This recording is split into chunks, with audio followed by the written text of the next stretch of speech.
Do you know many people are having trouble with resetting their printer's Wi-Fi password? Don't worry. In this video, we'll show you how you do this. Let's start. Step 1. Open browser. Open a web browser on a device connected to the same network as your printer and type the printer's IP address into the search bar. Step 2. Access networking.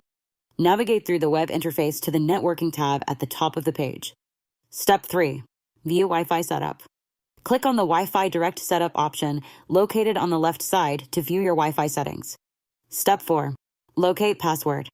Look for the current Wi-Fi Direct settings, including the password that display on your screen.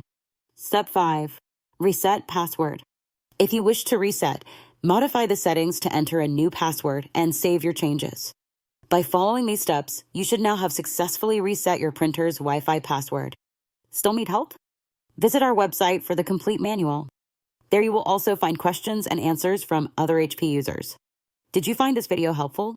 By subscribing, you help us continue to answer users' questions. So, subscribe to our channel.